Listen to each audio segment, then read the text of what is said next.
Kita semua tahu, sekarang ini hampir semua hal bisa kita lakukan melalui smartphone, mulai dari belanja makanan, bayar parkir, sampai beli perlengkapan rumah.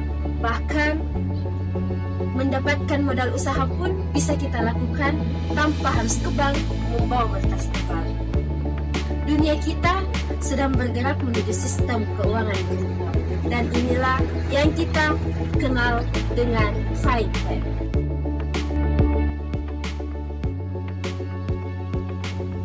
Fintech adalah singkatan dari Financial Technology, yaitu inovasi di bidang keuangan yang memanfaatkan teknologi digital.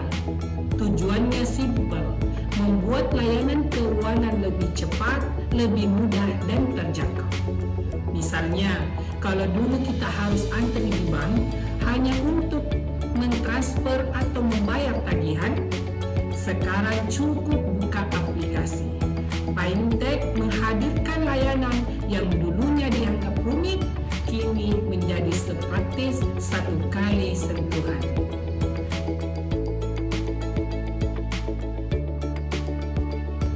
Ada beberapa alasan kenapa fintech berkembang begitu pesat.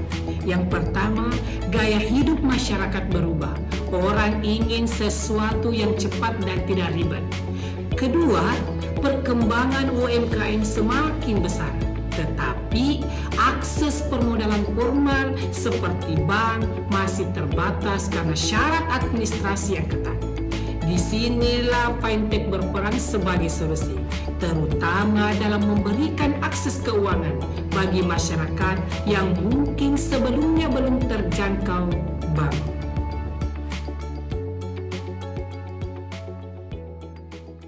Ada banyak layanan fintech.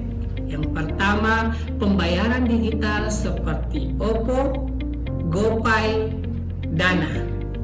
Yang kedua, investasi online seperti Bibit dan Ajaib. Dan ketiga, layanan pembiayaan digital. Salah satunya adalah P2P lending yang akan kita bahas lebih mendalam.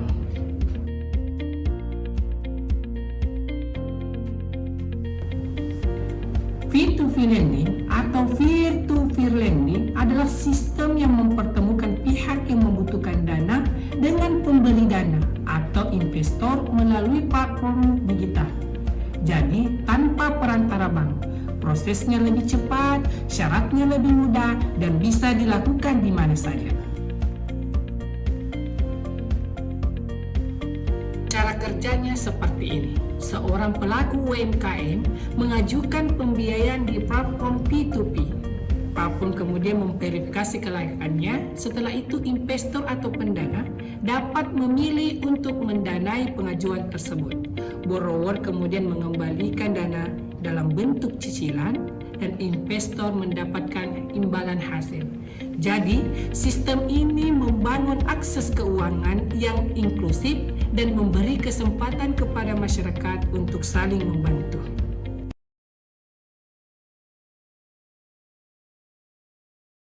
Yang perlu digarisbawahi adalah P2P lending, bukan pinjol ilegal. P2P lending yang resmi terdaftar dan diawasi OJK memiliki aturan yang jelas, sistem penagihan yang beretika, dan legalitas perusahaan yang transparan. Sedangkan pinjol ilegal tidak memiliki pengawasan, bunganya sangat tinggi, dan penagihannya cenderung meresahkan. Jadi, kalau dengar kata P2P, jangan ingat teror WA debt collector, karena yang itu adalah pinjol ilegal, bukan P2P. Dan sebelum memakai platform pembiayaan digital, selalu cek legalitasnya di web resmi OJK, www.ojk.go.id.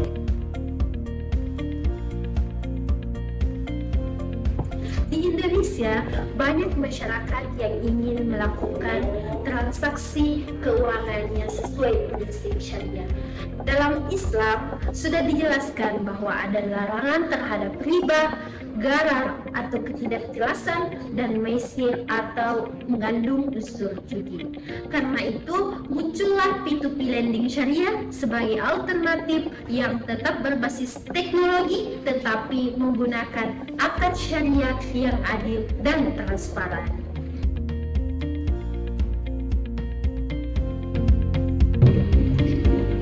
Konsep P2P syariah sama dengan P2P biasa.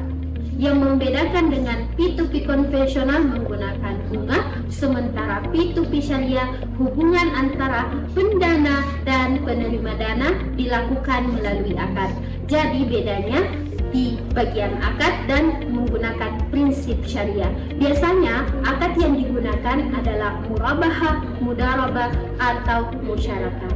Dan dalam P2P syariah, platform syariah diawasi oleh dua pihak, yakni OJK dan Dewan Pengawas Syariah. Jadi sistem keuangannya digital, tapi prinsip syariahnya tetap dijaga.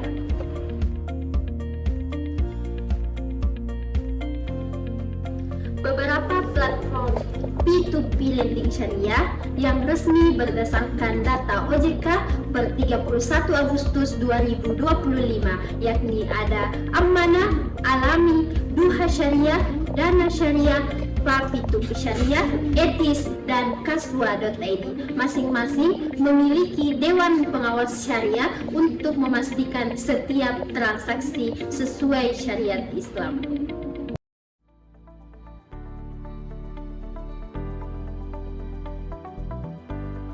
P2P lending syariah bukan sekedar memindahkan pembiayaan ke aplikasi digital seperti dijelaskan dalam Fatwa DSN MUI nomor 117 tahun 2018 bahwa setiap transaksi tetap harus mengikuti prinsip syariah, menghindari riba dan garar serta maisir. Tujuannya adalah membangun ekonomi yang berkeadilan sebagaimana ditegaskan oleh Al-Ghazali bahwa aktivitas ekonomi harus membawa kemaslahatan, dan sebagaimana diingatkan oleh OJK dalam Strategi Nasional Literasi Keuangan, teknologi boleh maju tapi literasi keuangan tetap menjadi kunci utama agar masyarakat tidak dirugikan. Oleh karena itu, gunakan platform digital yang legal, pahami cara kerjanya, dan jadilah pengguna yang bijak. Karena keuangan yang baik bukan hanya soal berapa uangnya, tapi dari mana ia berasal dan untuk apa ia digunakan.